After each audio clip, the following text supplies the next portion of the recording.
Aujourd'hui, pour notre entrevue nutrition avec Ève Crépeau, nutritionniste.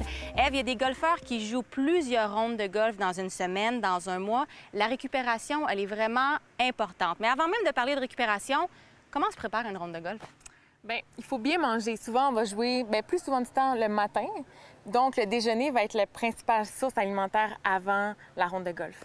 Donc, pour avoir suffisamment d'énergie, on veut avoir des glucides dans ce déjeuner-là, mais je veux avoir suffisamment de protéines aussi parce que le golf, c'est long.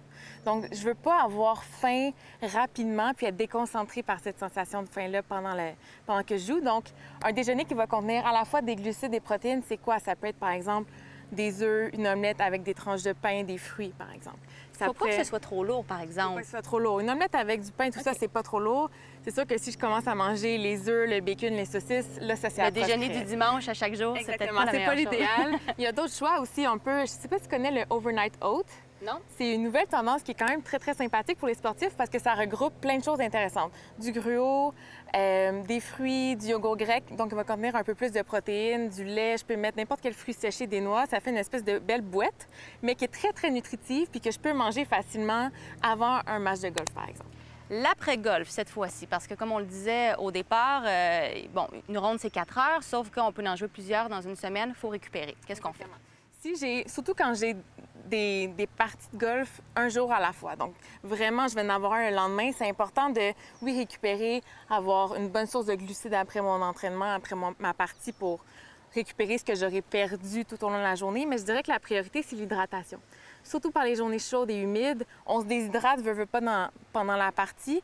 Puis l'hydratation, c'est super important pour la concentration, tout ça. Donc, c'est vraiment important, dès la fin de la partie, de boire beaucoup d'eau pour être prêt pour le lendemain, parce que sinon, on accumule la déshydratation. Puis si j'ai plusieurs parties tout au long de la semaine, bien, si je fais pas attention à ce point-là en particulier, bien, je vais finir la semaine très handicapée à ce niveau-là. L'eau pour la récupération. Ensuite, au niveau des nutriments, qu'est-ce qu'on priorise? Les glucides pour l'énergie, un peu de protéines.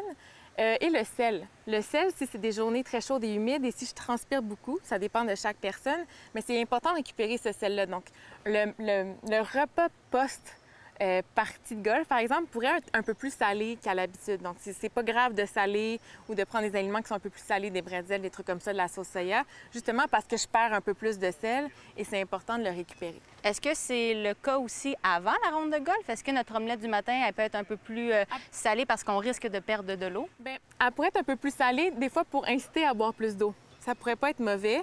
Ça va être surtout après pour récupérer ce qui a été perdu si c'était une journée chaude et humide. Mais la priorité, c'est l'eau.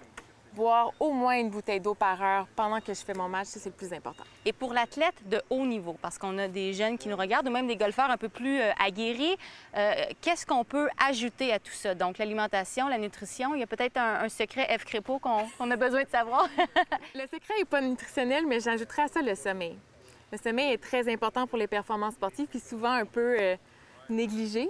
C'est pas rare que les sportifs, les athlètes de haut niveau ont besoin de plus d'heures de sommeil, donc 8, 9, 10 heures de sommeil, surtout quand mes matchs commencent tôt le matin, durent toute la journée, je peux pas faire de sieste pendant la journée, donc s'assurer de se coucher tôt, d'avoir des bonnes nuits de sommeil peut aider la performance. C'est vraiment ce qui vient combiner à notre alimentation. Exactement. Une formule gagnante. Merci, Ève.